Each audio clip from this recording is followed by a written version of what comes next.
Profe, sí. Buenas noches. Ok, listo. Ya Buenas noches. me imagino que van a compartir pantalla. Ahí está habilitado para que ya puedan compartir pantalla. Pueden iniciar.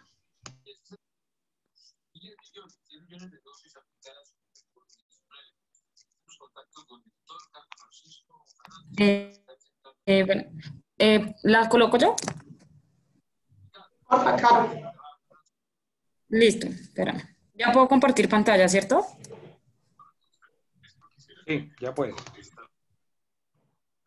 Ahí ven. Sí, ya se ve. Listo.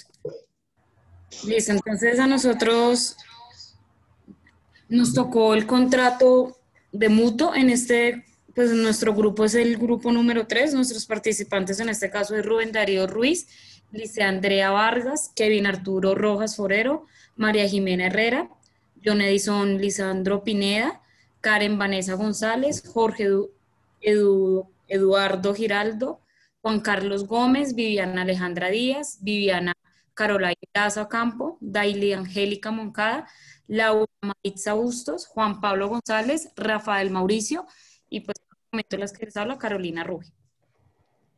Nuestro contrato nos tocó de mutuo. En este momento nosotros vamos a hablar del origen del contrato de mutuo. En la antigua Roma estábamos hablando que el contrato de mutuo viene de latín, que lo mío se hace tuyo, en este caso. Vamos a hablar adicional que tenemos en el contrato. Un momentico acá. Hablamos que viene de la palabra mutuo. Ay, espera un momentico que se me quedó acá. Se me quedó acá un momentico.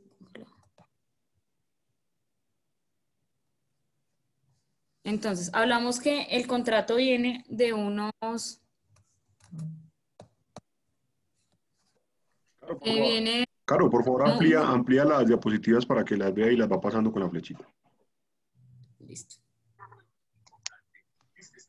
En la parte de abajo de la pantalla ahí tiene como un embudo. Listo, Ahí ya. se amplía. Listo, ya. Entonces estamos hablando de mutuo. El antecedente normativo se remonta en las instituciones de Gallo, que viene pues de la antigua Roma.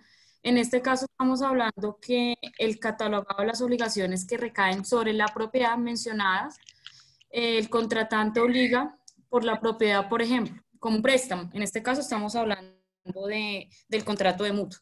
Entonces estamos hablando que se efectúa un préstamo con las cosas que consisten en peso, número y medida, como el dinero, vino, aceite, trigo o monedas. Al contar esto, a pesar de las cosas que hacemos, se hagan aquellas las que reciben. Entonces, en este momento, esa es como la definición como tal, tanto del contrato, el origen, de donde, pues, más o menos, lo que dice, lo mío se hace tuyo. En este caso, pues los vamos a dejar ya con la definición del contrato. Bueno, buenas noches, ¿cómo están?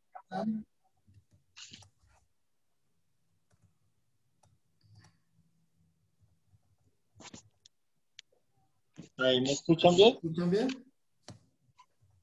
Sí. ¿Ahí me escuchan bien? Perfectamente. Bueno, ok, entonces, la definición. ¿Puedes bajar un poquito la diapositiva, Carolina? A la definición. Bueno, el contrato de mutuo es también conocido como el préstamo de consumo, ¿no? Es un contrato en virtud del cual una persona, si el prestamista o el mutuante, entrega a otra persona, que sería pues el prestatario o el mutuario, un dinero o cualquier otro bien que sea consumible. Ese es pues como lo que define que es un contrato de mutuo, que lo que yo presto sea algo consumible, ¿sí? Bien sea dinero o cualquier otra cosa. Y que esta persona se sirva de ella para después devolvérmelo en otra especie, en otro tanto de la misma calidad y del mismo género del que yo le presté. Como decía la compañera, Perdón puede por la ser, pregunta, en esa Rubén. época pues era vino, Rubén, arroz, aceites, plata, oro. en Rubén, esta una época, pregunta. pues es un contrato que se ha utilizado muchísimo para los Hello. préstamos de dinero, ¿sí? Pese a que se puede tratar, como les digo, de cualquier cosa, lo más común es que sea en dinero, ¿sí? Y este contrato se caracteriza porque puede figurar en dos formas, o un préstamo simple o un préstamo por intereses, ¿sí?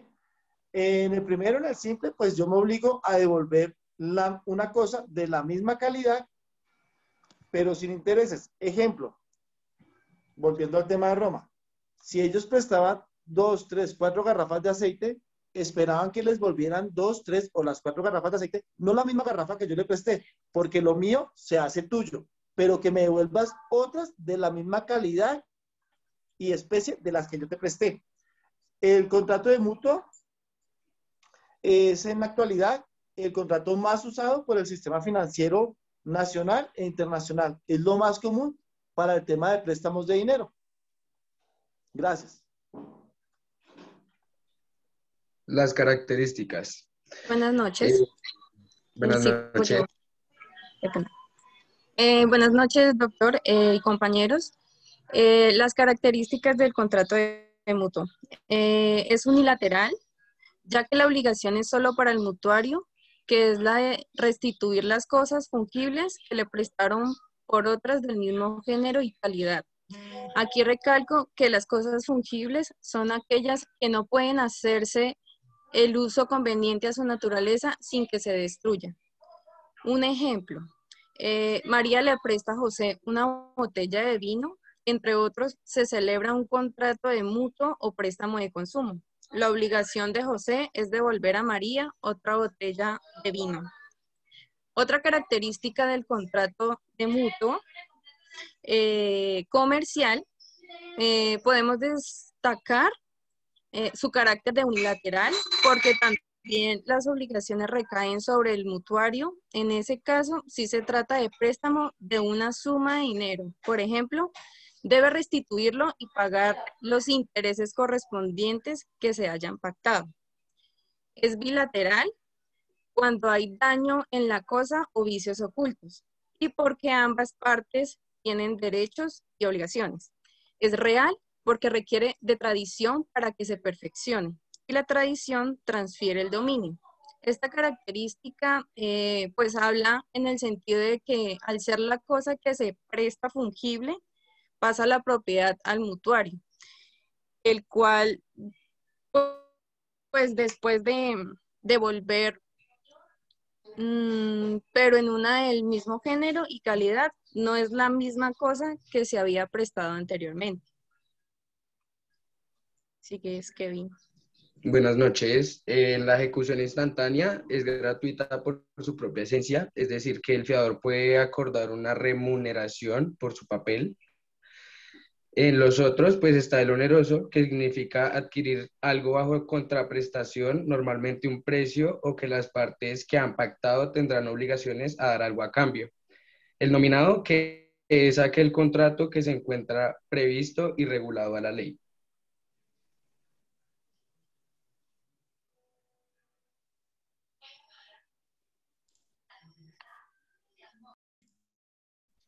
Sigue mi compañero. Caro, por favor. Bueno, la normatividad. Eso según el Código Civil, en el artículo 221, bueno, es la definición de mutuo préstamo de consumo. Es un contrato en que una de las partes entrega a la otra cierta cantidad de cosas fungibles, pues este tiene como el cargo de restituir otras y siempre tienen que ser del mismo género o de la misma calidad, la cual se le está haciendo el préstamo. La 222 es perfeccionamiento del contrato. Entonces, bueno, el contrato como tal no se perfecciona, sino por la tradición. Y la tradición, pues, transfiere el dominio.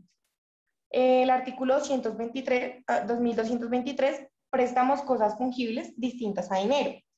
Entonces, si se han prestado, pues, cosas fungibles que no sean, pues, el capital, se deberán restituir la misma cantidad de cosas del mismo género y de la misma calidad, como dijimos en el primero. Sea el preciso de ellas, haya subido o haya bajado el intervalo.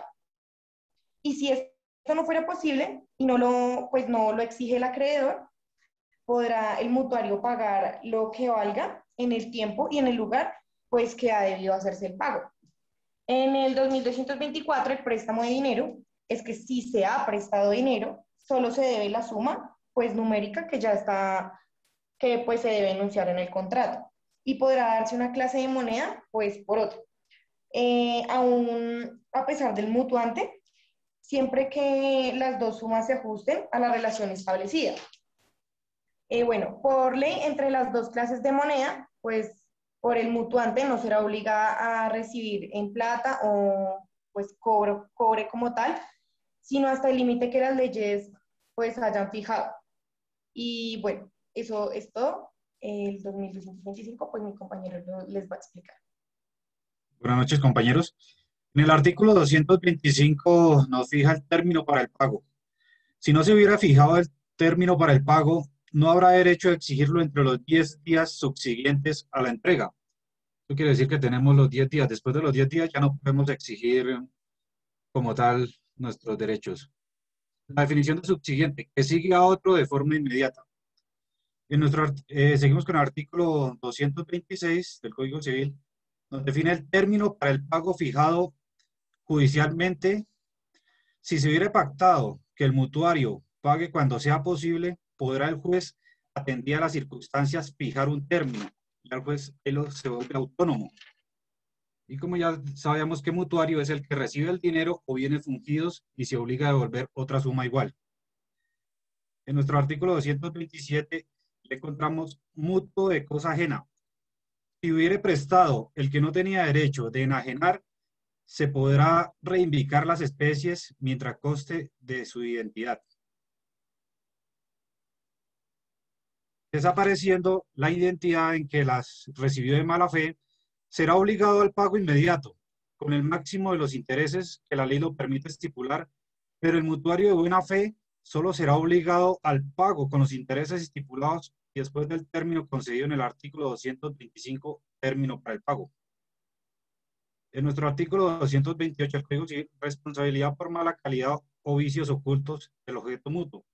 El mutuante es responsable de los perjuicios que experimenta el mutuario por la mala calidad o los vicios ocultos de la cosa de la calidad prestada, bajo las condiciones expresadas, bajo las siguientes condiciones en el artículo 22.17. Si los vicios ocultos eran tales que conocidos no se hubieran probablemente celebrado el contrato, podrá el mutuario pedir que se rescinda. Muchas gracias. Buenas noches. Seguimos entonces con el artículo 2229 del Código Civil. Este nos dice entonces que podrá el mutuario pagar toda la suma prestada aún antes del término estipulado, salvo que se hayan pactado intereses. ¿Qué quiere decir con esto? Si yo hago un contrato por X cantidad de dinero y tengo el dinero antes de terminarse, antes de cumplir el término en el cual debo entregar ese monto de dinero, puedo hacerlo. En cuanto no haya pactado un interés en el contrato, dependiendo de los meses posteriores a los cuales quede cumplir esa obligación.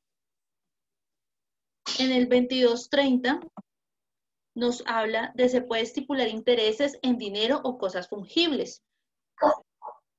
Esto nos quiere decir que podemos acordar, o el mutuario puede acordar un interés, obviamente dentro del marco de lo legal, por el dinero que se está prestando en ese momento o que se está llevando a cabo dentro del contrato mensualmente o dependiendo pues cómo vayan a manejar la tasa del interés y el tiempo en el cual se va a prestar ese dinero. El artículo 2231 nos habla específicamente que el interés convencional que exceda de una mitad al que se probare haber sido interés corriente al tiempo de la convención será reducido por el juez a dicho interés corriente si lo solicita el deudor.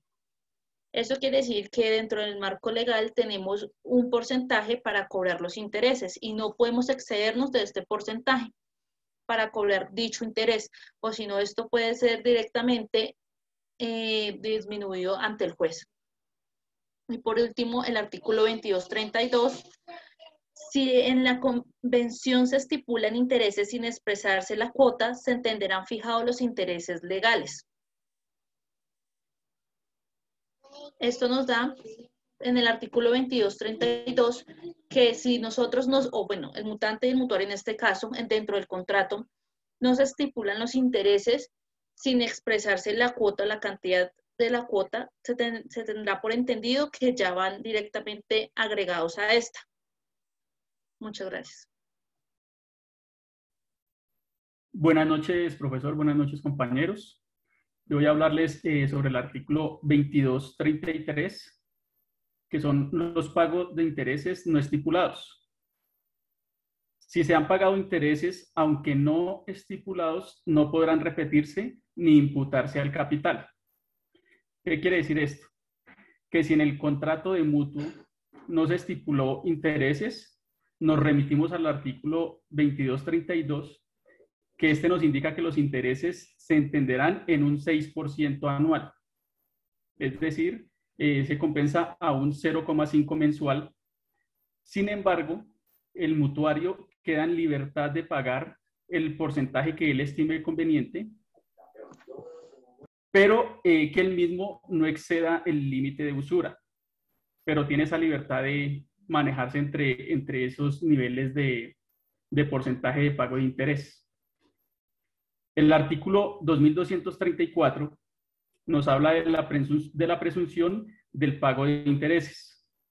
Si se han estipulado intereses y el mutuante ha dado carta de pago por el capital sin reservar expresamente los intereses, se presumirán pagados.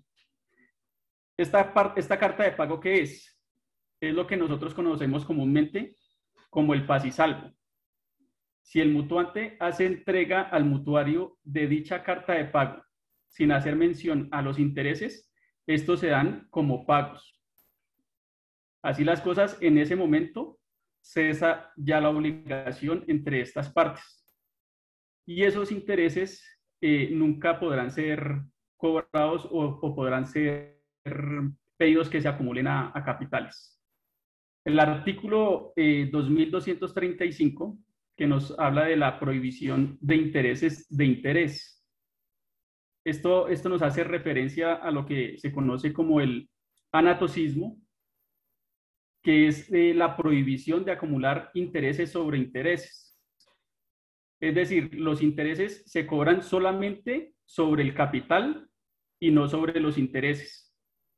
En caso del no pago oportuno, lo que se entera a tasar son los intereses moratorios. Esto así básicamente lo que nos indica es que las personas están obligadas a pagar intereses únicamente sobre el capital. Si la persona se llega a atrasar en alguna cuota, no se le puede cobrar el interés sobre el capital y sobre los intereses de esa cuota, sino que ya entrarían a regir los intereses moratorios. Y se debe manejar de acuerdo al interés de usura, que pues lo establece ya la superintendencia y que para el mes de mayo del 2021 está en 25.83% anual. Asimismo, también quiero traerles para que tengan presente la ley 1555 del 2012, que son los pagos anticipados, donde no se puede hacer condena a pagos de intereses extras. Muchas gracias.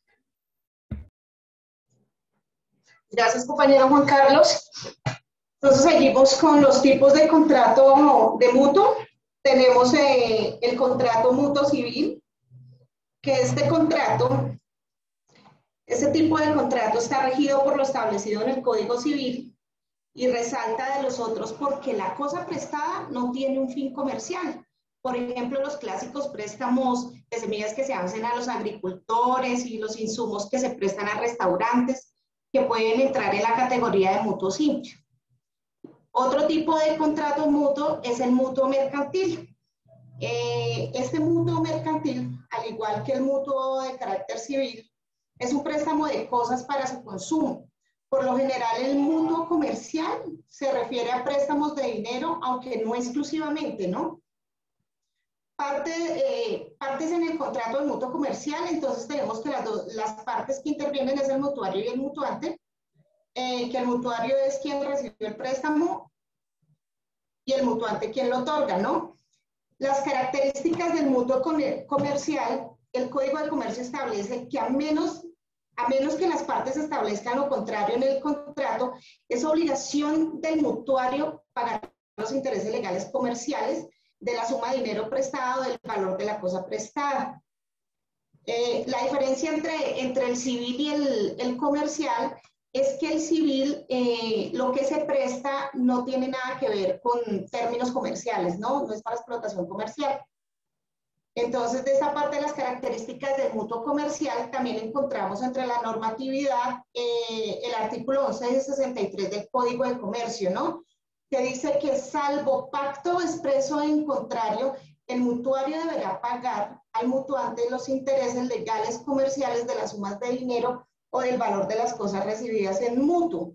Salvo reserva expresa, el documento de recibo de los intereses correspondientes a un periodo de pago hará presumir que se han pagado los anteriores. Dentro de las características del mutuo acuerdo podemos destacar su carácter de unilateral, pues las obligaciones recaen sobre el mutuario, el cual, si se trata del préstamo de una suma de dinero, por ejemplo, debe restituirlo y pagarlo los intereses correspondientes, que era lo que hablaba ahorita el compañero. Es un contrato nominado regulado por el Código de Comercio, ¿no? Este tipo de contrato. Aunque las obligaciones en el contrato mutuo por lo general son del mutuario, cuando la cosa prestada genere daños causados por vicios ocultos o por mala calidad de la cosa, es obligación del mutuante indemnizar los perjuicios que estas circunstancias cause al mutuario. Respecto a la indemnización por los vicios ocultos de la cosa o de la mala calidad de esta, solo hay lugar cuando el mutuario desconoce los vicios o la mala calidad sin su culpa. Cuando el mutuo se pactó sin intereses, el mutuante solo deberá indemnizar al mutuario cuando haya conocido la mala calidad o el vicio oculto y no se le haya comunicado al mutuario, ¿no?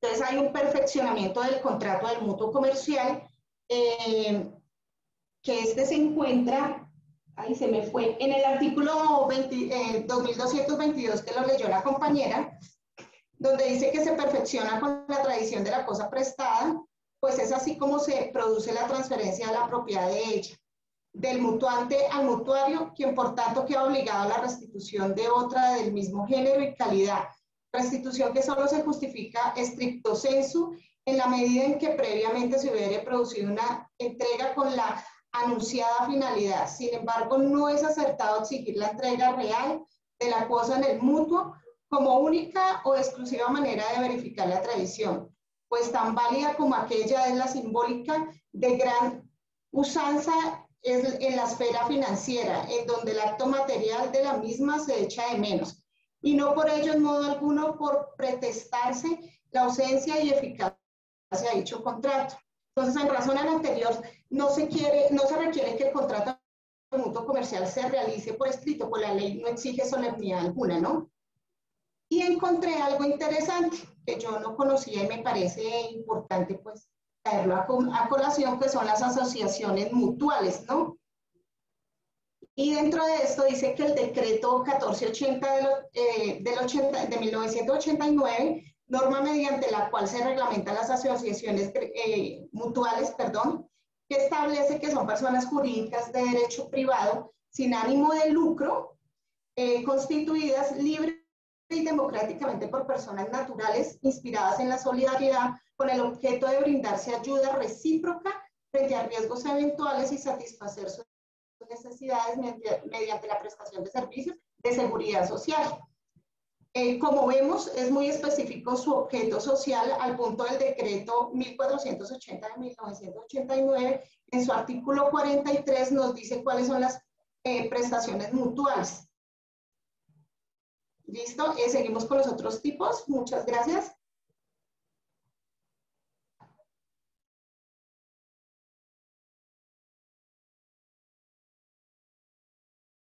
Profesor y compañero, muy buenas noches. Aquí ya inicia o ya tomamos, digamos, como ese objetivo de hablar de las partes y las obligaciones, donde tenemos como partes el mutuante y el mutuario, como se viene mencionando desde el inicio, ¿cierto? Puntualizando pues que el mutuante es la persona encargada de entregar en préstamo de consumo los bienes fungibles. aquí toca regresarnos a otra clase que ya hemos visto frente al tema de los bienes fungibles. Y voy a puntualizar un poco sobre la parte objetiva y la parte subjetiva de los bienes fungibles, ¿cierto? Haciendo alarde aquí de un libro de Luis Guillermo Velázquez Jaramillo, en donde él determina que la parte objetiva es cuando la misma naturaleza de las cosas las hace comparables o liberables entre sí, por tener unas mismas cualidades o características comunes. Y él también hace una referencia subjetiva que hemos visto, y el ejemplo más puntual es cuando una persona tiene una cosa y le quiere dar como ese precio que quizás no tiene en el comercio, pero porque él dice que tiene esto, porque él le da ese detalle, tiene ese precio.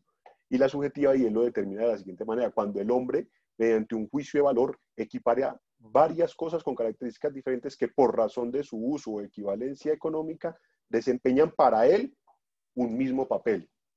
Entonces, así mismo quiero darles a entender de pronto esta parte de los bienes fungibles para que entiendan por qué este mutuante es la persona encargada de entregar, ¿cierto?, un bien fungible, ¿cierto? El ejemplo más casual y que más vemos nosotros dentro cuando empezamos a buscar sobre el contrato, es el tema del préstamo de dinero, ¿cierto? Porque se lo puedo prestar hoy y usted me lo puede devolver en 2, 3, 4, 5 años y va a ser el mismo dinero, ¿cierto? Así tenga un valor más alto del que se lo presté hoy.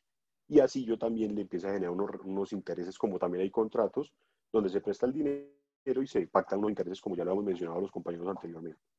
Y la otra parte es el mutuario, que esta persona tiene a cargo, o sea, es la persona que tiene a cargo restituir otros bienes, los otros bienes al mutuante del mismo género, la calidad de los que él le prestó. Lo que hablaba ya anteriormente de la parte objetiva y la parte subjetiva, que de una u otra manera está regresando el dinero en un tiempo posterior, pero le está regresando el dinero. Obviamente, si le genera unos recursos o unos intereses, pues también ahí va dentro del mismo contrato pactado. Y ellos tienen unas obligaciones, entre las que tienen, con lo que como una de las más relevantes es transmitir el dominio, para el mutuante es transmitir el dominio del bien fungible, y la segunda es responder de la evicción y saneamiento de los vicios ocultos. Por otra parte, el mutuario está obligado a restituir al mutuante los bienes de la misma especie, cantidad y calidad, en el plazo, modo y lugar, responder de los vicios o defectos por la evicción del bien que entrega, pagar intereses al mutuante salvo el pacto contrario, que es lo que acabo de mencionar. Entonces, ¿qué acabo de mencionar? Que si no se pacta de una u otra manera dentro del contrato los intereses, pues efectivamente no va a decir, se la presté y regrésemela en las condiciones que yo le estoy dando. Entonces le presto 1 millón, devuélvame el 1 millón. No le estoy cobrando ningún interés. Pero si se pacta dentro del contrato, unos intereses, ya también hay que especificar si lo va a hacer mensual o si lo va a hacer anual o como lo quiera hacer. Y también que estos intereses no vayan a pasar la tasa de interés de la usura, ¿cierto? Que a continuación ya el compañero nos lo va a hablar. Muchas gracias, esa es mi intervención.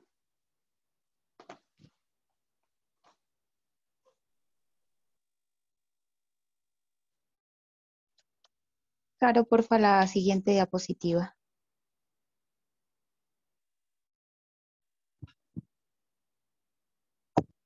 Bueno. Yo les voy a hablar sobre el objeto del contrato de mutuo. El objeto del mutuo es consumible y fungible. La obligación del mutuario es de devolver la cosa prestada de la misma especie, calidad o cantidad. Esto lo diferencia del comodato, ya que en el comodato pues se devuelve la misma cosa. En cambio, en el mutuo, la cosa es absorbida, se desgasta física y jurídicamente, ya que no se puede devolver la misma cosa, porque pues si se devolviera la misma cosa ya no sería un mutuo. Por eso el mutuo es un préstamo de consumo. El objeto del mutuo, cuando es de dinero, solo se adeuda la suma que se enuncia dentro del contrato. Se puede dar una clase de moneda por otra, pero siempre que las sumas se ajusten a las relaciones y límites que están previamente establecidos por la ley entre las dos clases de moneda. Cuando el mutuo es de cosas distintas al dinero, el objeto del mutuo recae sobre, Se debe restituir la cosa prestada, la cosa de mutuo, objeto de mutuo, perdón, en igual cantidad, en mismo género y calidad, aunque el precio haya fluctuado en el lapso de tiempo que se haya establecido. El mutuario también podrá pagar lo que valga en el tiempo y en el lugar en el que haya debido hacerse el pago o en el tiempo que se haya pactado el pago. Esto es cuanto al objeto. Puede seguir mi compañero. Buenas noches. A mí me tocó el objeto cosa ajena. ¿Me devuelves, porfa, la diapositiva? Bueno, se dice que se reivindicará lo prestado si logra constatar la identidad, en caso de contrario, si es de buena fe o mala fe. En caso de ser de buena fe, solo paga lo prestado con los intereses estipulados y en el término del artículo 2225 del Código Civil. Entonces, aquí dice que el término mínimo para la restitución del mutuo es, si no se hubiese fijado el término para el pago, no habrá derecho de exigirlo dentro de los 10 días subsiguiente a la entrega. Digamos que eso es básicamente de lo que hablamos en el objeto en la cosa ajena. De mala fe, se paga lo prestado con el máximo de intereses legal y de inmediato. Eso es lo que trata como tal el objeto de la cosa ajena en el contrato de mutuo. Sigue mi compañero.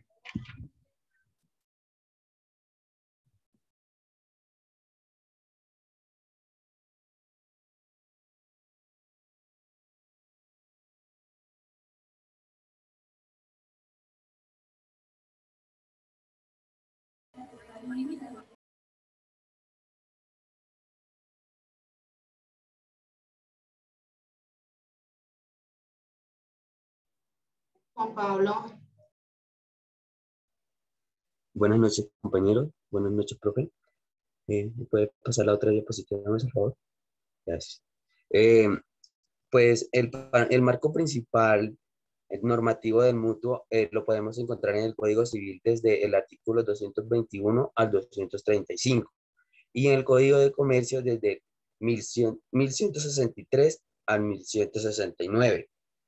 En el contrato de mutuo podemos decir que el mutuario debe restituir la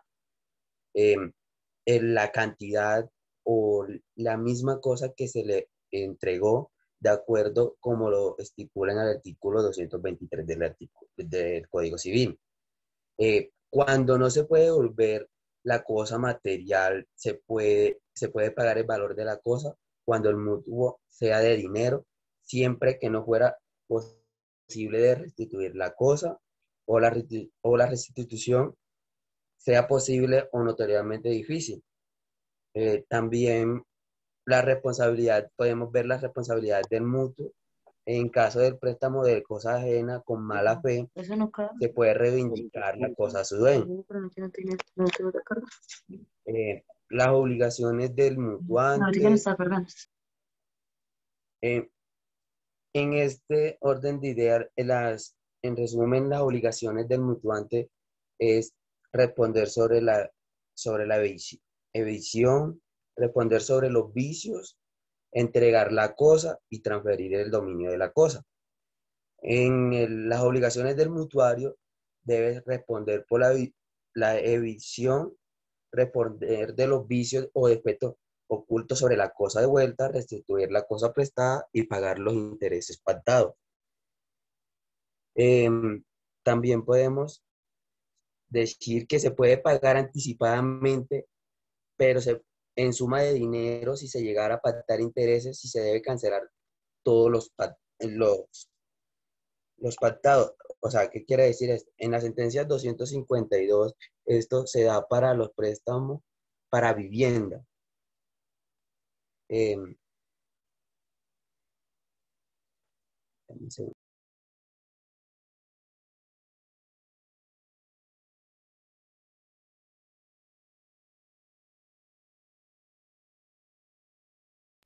El término, también podemos decir que el término para el pago lo podemos encontrar en el artículo 225 y en el artículo 1164 del Código del Comercio, que si no se estipula un término cierto para la restitución, se deja a voluntad de las posibilidades del mutuario.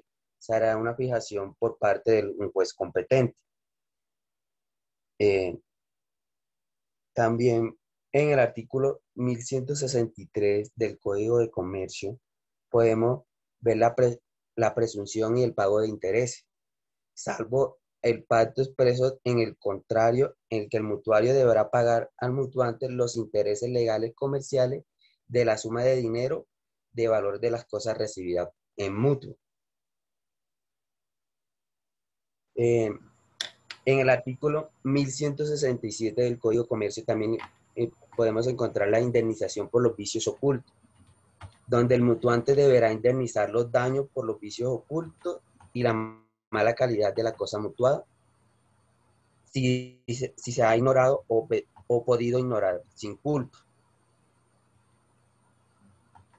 En el artículo 1169 podemos encontrar también del Código de Comercio la promesa y la garantía del mutuo, que nos dice que quien prometa dar el mutuo puede abstenerse de cumplir su promesa si las condiciones patrimoniales del contratante se ha alterado de tal forma que se haga notoriamente difícil para la restitución.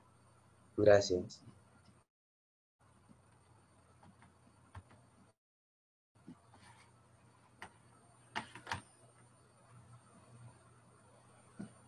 Muy buenas noches. Bueno, el ejemplo que nosotros tenemos aquí es de que Carmen le presta a su vecina Laura 1 kilo de azúcar. Entonces, si quieres, Caro, porfa, regálame para poder compartir. Deja de compartir y vamos a desarrollar este ejercicio mediante un contrato.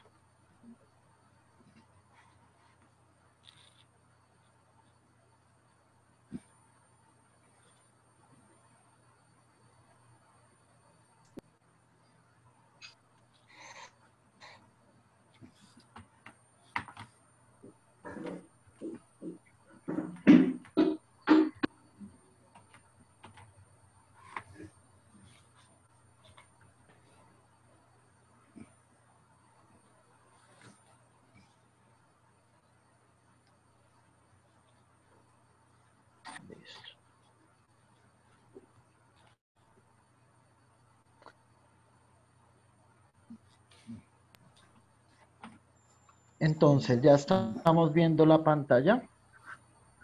Sí. Señor. Listo, entonces, vamos a tener que en este contrato, Carmen va a ser la parte mutuante y Laura va a ser la parte mutuaria. ¿Qué debe tener este contrato?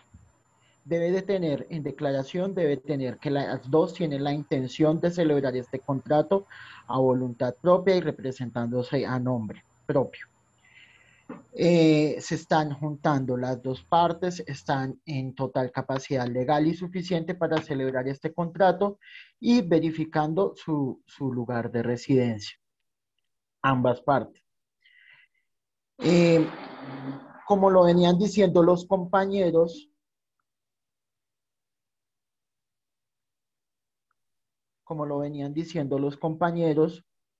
¿qué se va a fijar en este contrato? Entonces, primero que la parte mutuante le va a entregar a la parte mutuaria lo que significa el kilo de azúcar, que es lo que le está solicitando Laura a Carmen.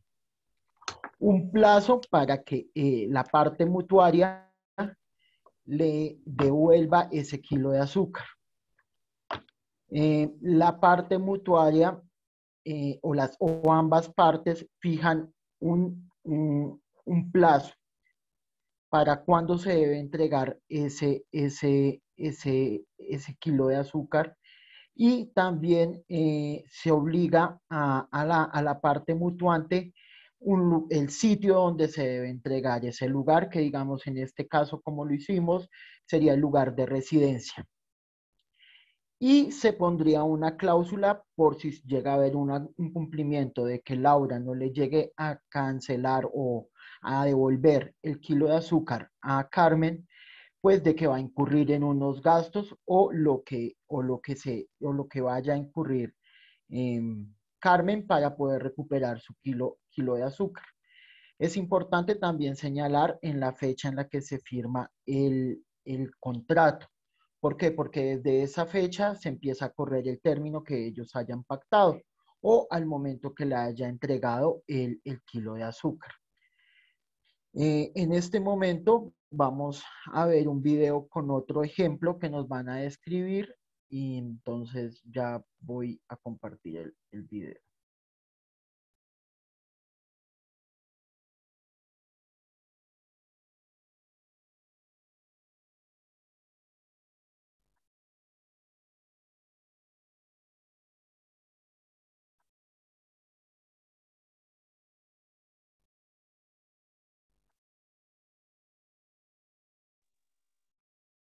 Caro, a mí no me deja compartir el video. ¿Tú lo puedes compartir? Porfa, no me sale aquí en la pantalla para compartir.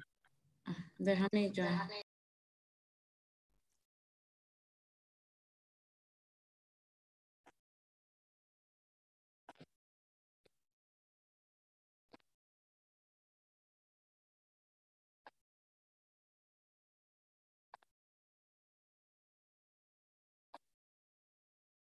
Ya.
Listo. Muchas gracias. Muchas gracias, Rafael. Muchas gracias. Profe, lo que hemos venido haciendo hasta el momento es hablando y tocando, pero muy someramente, el Código de Comercio, porque cuando nos ponemos a ver, estamos hablando directamente Código Civil, ¿cierto? Código Civil. Entonces, a continuación vamos a iniciar a hacer un barniz muy somero frente al tema del Código de Comercio y no sin antes de pronto dejar establecido una parte donde el Código de Comercio anotado tiene algo muy puntual que debemos de pronto establecer y dejar ahí como para el aprendizaje, ¿cierto? Como para que quede para cada uno, y es, el contrato de mutuo o el mutuo es gratuito por naturaleza. Por lo mismo, no será oneroso sino hasta cuando se pacta que el mutuario deba intereses, ¿cierto? Quiero hacer puntual con eso, ¿por qué? Porque ahí acabamos de ver también el video que él también preguntaba, ¿y será que puedo pactar los intereses? ¿Será que puedo hacer dentro del contrato un acuerdo de intereses? Pues lo que le dice acá el Código de Comercio es gratuito, sino hasta cuando se pacten los intereses. Siga, Karen, por favor. Hablando un poco más sobre el Código del Comercio, anteriormente mi compañero Juan Carlos nos habló del artículo 2235 del Código Civil, donde nos hablaba del anatocismo, que se prohíbe estipular intereses sobre interés. ¿Qué pasa con esto? En el Código de Comercio no es así, es sobre la ley comercial. Entonces, en el artículo 886 del Código de Comercio señala sobre el anatocismo: los intereses pendientes no producirán intereses sino desde la fecha de la demanda judicial del acreedor o por acuerdo posterior al vencimiento, siempre que en uno y otro caso se trate de intereses debidos con un año de anterioridad por lo menos. En consecuencia de esto, cuando se trata de obligaciones comerciales, es posible la capitalización de intereses en los términos señalados por la norma. Respecto a la capitalización de intereses, podemos encontrar que en el sistema financiero, en el parágrafo primero del artículo 64 de la Ley 45 del 90, señala que en operaciones de largo plazo, los establecimientos de crédito podrán utilizar sistemas de pago que contemplen la capitalización de intereses, de conformidad con las reglamentaciones que para el efecto expide la Junta Monetaria. Esta norma fue reglamentada por el artículo 121 del decreto 663 del 93, que señala en su numeral primero: capitalización de intereses en operaciones de largo plazo. En operaciones de largo plazo, los establecimientos de crédito podrán utilizar sistemas de pago que contemplen la capitalización de intereses, de conformidad con las reglamentaciones que por efecto expida el Gobierno Nacional. No, posterior a esto, entonces la Corte Constitucional saca la sentencia C-747-99, donde declara la inexequibilidad de este artículo únicamente respecto a los créditos de vivienda a largo plazo, de manera que en los otros créditos de otra manera que los otros créditos es legal la capitalización de intereses. Entonces la sentencia C-747 del 99 declara que los únicos que quedan por fuera de este artículo son los créditos de vivienda que se contemplan a largo plazo.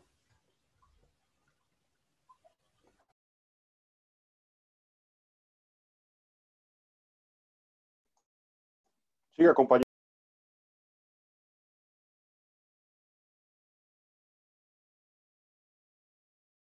Listo, dentro del Código de Comercio también vemos en el 1163 que aquí vuelven y nos ponen en el Código de Comercio, nos dicen, salvo pacto expreso, en contrario, el mutuario deba pagar al mutuante los intereses legales comerciales de las sumas de dinero o del valor de las cosas recibidas en mutuo. Salvo reserva expresa, el documento de recibo de los intereses correspondientes a un periodo de pago hará presumir que se han pagado los anteriores. Y así sucesivamente empieza a explicar también dentro del Código de Comercio los artículos muy similar al Código de Civil, porque dice, el 1164 dice, si no se estipula un término cierto para la restitución o si éste se deja a la voluntad o a las posibilidades del mutuario, se hará su fijación por el juez competente, tomando en consideración la estipulación del contrato, la naturaleza de la operación que se haya destinado el préstamo y las circunstancias personales del mutuante y del mutuario. El procedimiento que se seguirá en estos casos será el breve y sumario regulado en el Código de Procedimiento Civil. Entonces, lo que venía hablando. Hablamos ahorita del civil y mire que aquí ya el de comercio también nos lo está mencionando. Luego sigue el artículo 1165, restitución cuando el mutuo no es de dinero. Cuando el mutuo no sea de dinero, que también lo mencionamos en las diapositivas, y la restitución de las cosas se haga imposible o notariamente difícil por causas no imputables al mutuario, este deberá de pagar el valor correspondiente a tales cosas en la época y lugar en que debe hacerse la devolución. Esto nos lo dice el 1165. Ya luego pasamos al 1166, dice, mora en la amortización de las cuotas periódicas. Este fue derogado. Luego sigue el 1167, indemnización de daños por vicios ocultos. El mutuante deberá indemnizar los daños que por los vicios ocultos o mala calidad de la cosa mutuada sufra el mutuario. Si éste los ha ignorado o podido ignorar sin su culpa, cuando el mutuo se estipula sin intereses, el mutuante solo estará obligado a indemnización indicada si teniendo conocimiento de la mala calidad o los vicios ocultos de la cosa mutuada no haya advertido de ellos al mutuario. Artículo 1168. Simulación de intereses. Prohíbense los pactos que conlleven a simulación de intereses legalmente admitidos. Y el último es el préstamo de promesa de mutuo, que dice 1169. Quien prometa dar el mutuo puede abstenerse de cumplir su promesa si las condiciones patrimoniales del otro contratante se han alterado en tal forma que hagan notoriamente difícil la restitución, a menos que el prometiente mutuario le ofrezca la garantía suficiente. Profe, ya con esto vamos nosotros terminados nuestra ponencia dentro del contrato de mutuo. Estamos abiertos a las preguntas o aclaraciones. Muchas gracias. Ok, listo, bueno. Bueno, voy a hacer preguntas. No se te escucha, profe. ¿Me escucha? ¿Me escucha? Lejos. Un poco mejor, ya un poco mejor. ¿Y ahora? ¿Me escuchan ahora? Sí, señor. Un poco lejitos, pero sí, profe, se le entiende. A ver, bueno, yo hago una pregunta. José Miguel Rosso. Sí, profe, señor. Tú no hiciste parte del grupo, ¿verdad? No, profe. A ver, defíneme qué entendiste del contrato de mutuo.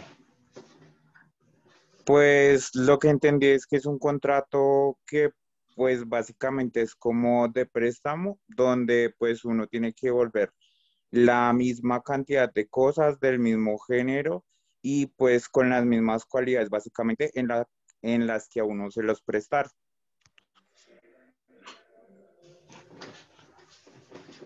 Ok, listo. Mateo. Dígame, profe. Tú tampoco estabas en el grupo, ¿no? No, señor. Mateo, si la persona, si X le presta un dinero a Y, Y tiene que devolverle el mismo dinero. Bueno, esa pregunta tiene una cascarita ahí y yo diría que sí, y se puede volver en otra moneda diferente siempre y cuando se tase el mismo monto con respecto a la otra moneda, profe. Pero yo no estoy hablando de monedas diferentes, sino de que si los mismos billetes, o sea, que tendría que devolverle lo mismo que recibió. No, profe, yo diría que no los mismos billetes, pero sí el mismo monto. Ok, exacto. O sea, en el préstamo, en el mutuo, no se devuelve la misma cosa, porque hay veces que son bienes fungibles como el dinero y se debe devolver el equivalente. ¿Ok? No necesariamente la misma cosa.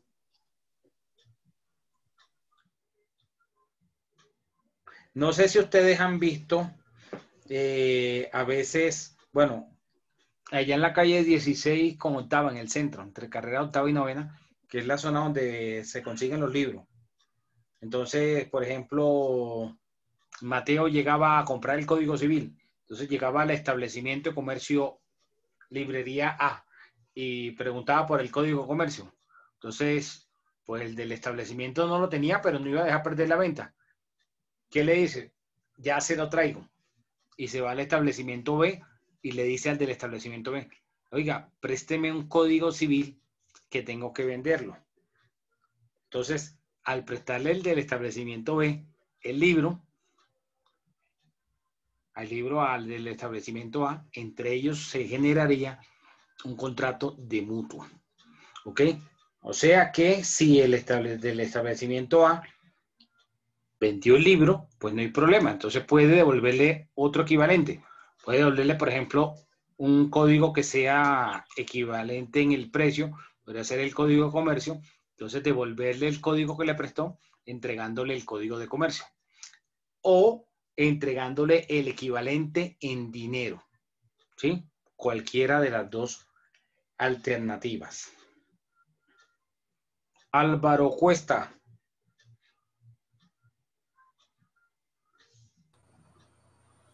Sí, doctor. A ver, Álvaro, ¿cómo se llaman las partes en el contrato de mutuo? El mutuante y el mutuario. ¿Quién es el mutuante?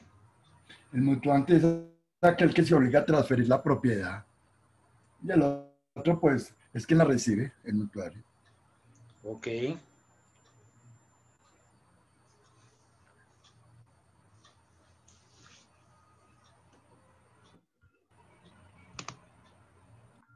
Anderson Hurtado.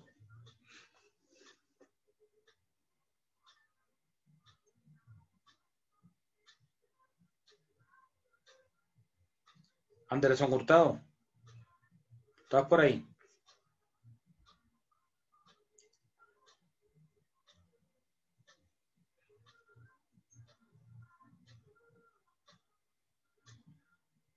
Hurtado como que no está por ahí.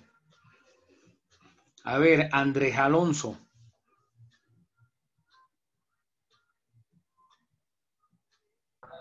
Sí, profesor. Buenas noches. Tú no estabas tampoco en el grupo, ¿no? No, no, señor, yo ya expuse ya. Ok. En el contrato de mutuo, es obligatorio pactar intereses.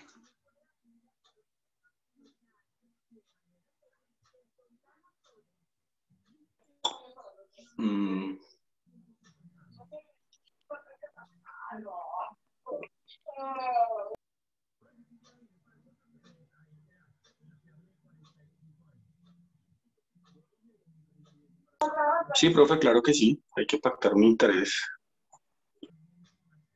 Ok. Laura González.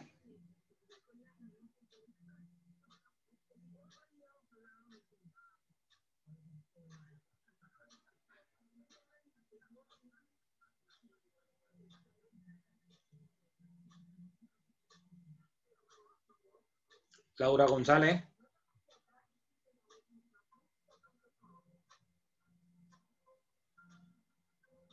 No está. Willington Cadena. Profe, creo que no le sirve el micrófono, me está escribiendo por el WhatsApp. Ok, Willington Cadena. Sí, profe. La misma pregunta. Que si es obligatorio pactar intereses en el mutuo. Pues digamos que en el pago de intereses en el contrato mutuo, según el artículo 2230 del Código Civil, faculta a las partes pactadas a pactar La intereses en respuesta el es sí contrato o no. mutuo. Sí, señor. Sí. A ver, Dueñas. Buenas noches. Profe, ahí entonces me genera una duda porque lo que logré entender es que en el contrato mutuo no es obligatorio el interés, más si se puede hacer, Exacto, pasaría no a es ser un tema obligatorio. comercial, ¿no? Tú mismo acabas de dar la respuesta, no es obligatorio. Y puse el ejemplo del libro. Fíjense que el establecimiento B le prestó el libro del Código Civil. Entonces, digamos que el Código Civil valía 40.000 pesos. Y el del establecimiento A le devuelve o le paga con un código de comercio que vale 40.000 pesos también. Ahí no se pactó ningún tipo de interés. Ahora, otra cosa es que el banco, por ejemplo, el banco cuando le presta a uno, sea un crédito o sea, ¿cómo es? Una tarjeta de crédito, pacten intereses, porque es la esencia en el mutuo comercial, eso es otra película. Pero no es que sea, digamos, obligatoriamente pactar intereses. Correcto. Y lo que entendí también es que, lo que explicaron es que, obviamente, bajo el marco normativo, no se puede exceder del tanto de interés establecido por la norma, ¿no? No es que yo quiero cobrarle tanto interés, sino él lo estableció.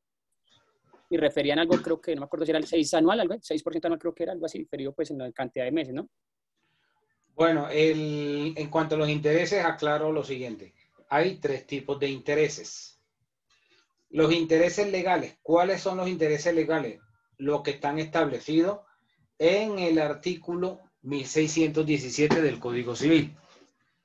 El artículo 1617 del Código Civil habla que se pueden reconocer intereses equivalentes al 6% anual, o sea, al 0.5 mensual. Eso sería cuando no se pactan intereses corrientes. ¿Cuáles son los intereses corrientes? Aquellos que la autoridad que maneja la economía, que en ese caso, o la emisión del papel moneda y los intereses, que es el Banco de la República. Cuando el Banco de la República establece unas tasas de interés, las cuales mensualmente son revisadas el último viernes de cada mes normalmente. Se reúne la junta directiva. Entonces, ellos estipulan cuál es la tasa de interés corriente.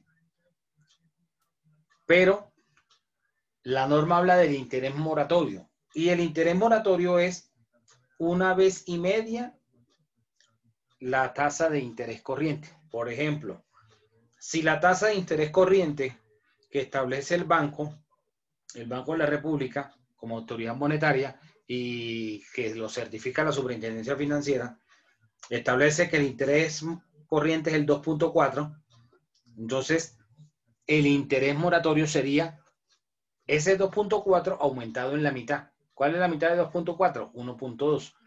Entonces sería 2.4 más 1.2, 3.6.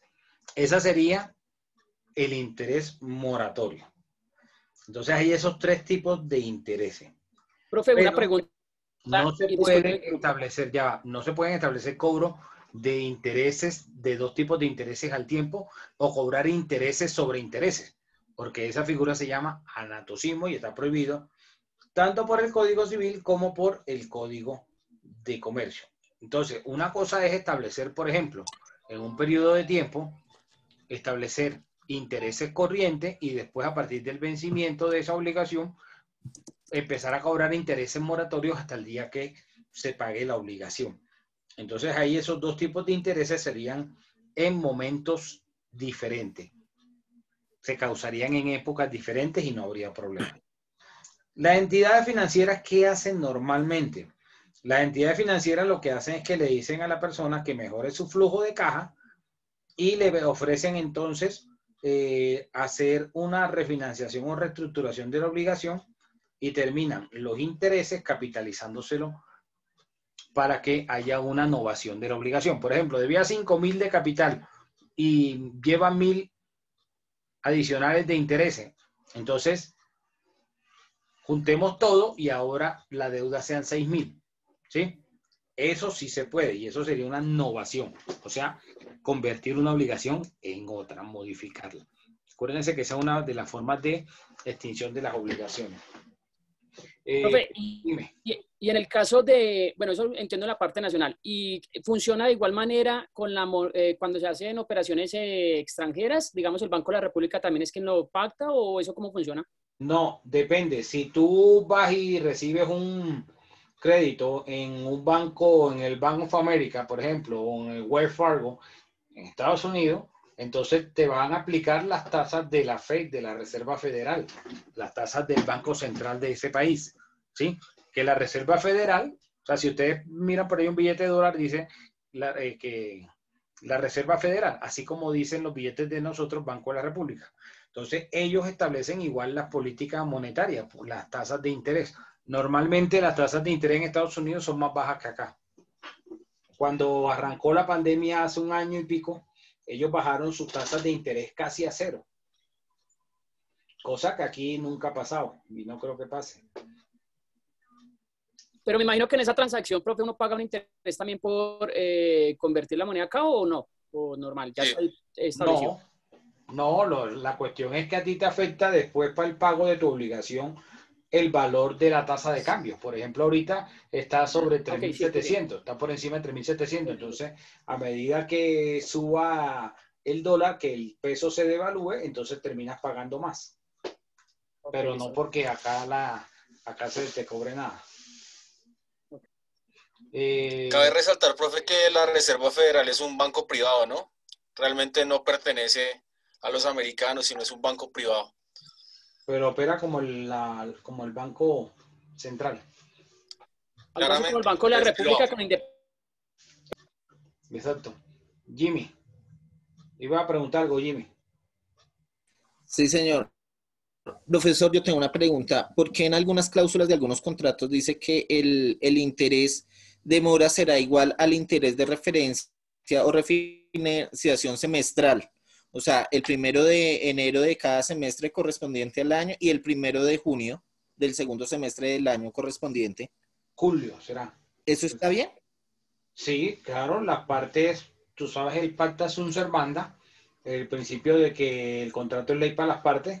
Entonces las partes pueden establecer perfectamente cómo sería la tasación de esos intereses. Lo que las partes no pueden es ir en contra de las tasas de usura, o sea, de superarlas, de que se pacte una tasa de interés superior a la autorizada en el momento, porque ya ahí estaría cometiendo el delito de usura. Realmente la usura siempre se da, realmente, porque al final lo que significa usura es el mutuo con la posibilidad de cobrar esos intereses. Entonces, cuando se cobran unos intereses, hay una usura. Entonces, lo que la norma regula, o el Código Penal prohíbe, es que la usura supere los niveles permitidos. ¿Cuáles niveles? Los que establece, o los topes que establece el Banco de la República y que se certifican a través de la Superintendencia Financiera. Entonces, si el Banco de la República dice que la tasa máxima de interés va a ser el 2.4 como interés corriente, por poner un ejemplo, ahorita están en menos, el 2.4, entonces las partes dentro del contrato no pueden establecer un interés superior a ese. Porque ahí estarían entonces cometiendo el delito de usura. Dime, Karen. Profesor, pero digamos si la persona quedó o sea, si digamos si en esa cláusula dice que el 1 de enero y el 1 de junio, con esa tasa representativa que da el Banco de la República, es decir que si estoy en mayo y el interés es de 2.24 y estoy en mora, ¿se cobraría sobre ese interés? Sobre el que se causa el momento de incurrir en la mora. Pero acuerda que el interés moratorio va 1 vez y media el corriente. 1 vez y media el corriente. Sí. Ok. Karen. Gracias. Profe, es que creo que como para aclarar un poquito lo que estaba preguntando el compañero Jimmy, cuando se hace la liquidación de intereses de un crédito que tiene un tiempo anterior, lo que se hace es que se toma por cada periodo la tasa correspondiente según la Superintendencia Financiera. Es decir, en este momento la cambian mensual, como lo mencionaba hace un momento el profe, lo hacen a final de mes. Digamos, hoy están emitiendo la resolución de la tasa de interés correspondiente a junio. Entonces, no es que te van a cobrar el último interés, digamos, el de junio por todo el tiempo, no. Te cobran enero con la tasa de enero, febrero con la tasa de febrero, y así sucesivamente. Y también quería como hacer una apreciación ahí, y es que dentro de los contratos de mutuo también está permitido utilizar el interés máximo que se considera interés de usura, que no está constituyendo un delito, que está determinado dentro de las mismas resoluciones. Creo que los compañeros que vieron civil anterior con la profe Paola, yo les envié una de las resoluciones para que la miraran, y digamos que ahí detalla que el 1.5 no solamente es el moratorio, sino también es el de usura límite. Entonces, para que se constituya un delito penal de usura, tiene que cumplir unas características específicas que pues digamos que no las conozco a fondo, pero entiendo que es que la persona haya sido engañada, que no tenga conocimiento, o sea, como que la embaucaron para obligarla a hacer ese negocio con ese interés más alto. Pero mientras yo tenga el corriente más 5 puntos, es decir, el 1.5, estoy dentro de los límites, digamos, legales y no constituiría un delito por lo menos penal. Me podrían solicitar de manera civil algún tipo de regulación de interés, pero no constituiría usura. Bueno, lo que sucede es que ahí en ese caso, civilmente, apartándonos de lo penal, civilmente lo que se toma es que el valor que se pagó por encima de la tasa de usura se le abona el capital. Y entonces hace una reliquidación y pues ya iría bajando el valor del capital. Es correcto, profe. ¿Alguna otra pregunta o duda? Yo, profe, buenas noches. Yo tenía una inquietud respecto a la terminología de las partes en el contrato mutuo, dado que se estipula que está mutuante y mutuatario. Mutuario, sí. En la práctica, esos términos pues están en desuso. ¿De qué depende de que no se llame más bien prestamistas y prestatario? Digamos que no es que estén en desuso, sino que se utiliza más, por ejemplo, en el sector financiero, hablar del deudor y del acreedor, refiriéndose al acreedor como el mutuante, que es el que está entregando la cosa, y el mutuario como el deudor. De pronto pueden hacerlo por una pedagogía que sea mucho más sensible, más sencillo de comprender, mucho más fácil de comprender para las personas, utilizar esos términos que son semejantes, son similares y pues no sea de pronto un lenguaje como que tan técnico. Pero el mutuante no solamente sería la función que hace el banco, porque el mutuante puede ser todo el que preste y no solamente el dinero, ¿sí? Sino, como vimos en los ejemplos, que se preste cualquier cosa. ¿Cuál sería? A ver si alguien me responde la siguiente pregunta. Alguien diferente a lo del grupo. ¿Cuál podríamos decir que fuera una diferencia entre el comodato y el mutuo sin interés?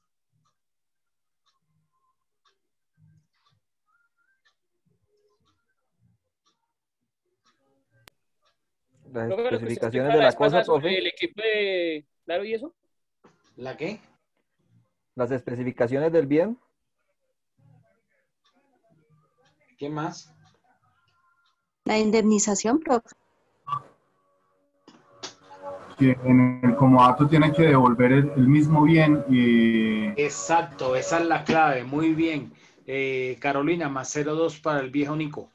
La clave es esa, que en el comodato yo devuelvo la misma cosa. Estoy obligado a devolver la misma cosa que me están prestando, mientras que en el mutuo no, porque en el mutuo tengo que devolver una cosa equivalente, que sea del mismo género, de la misma calidad o el equivalente en dinero.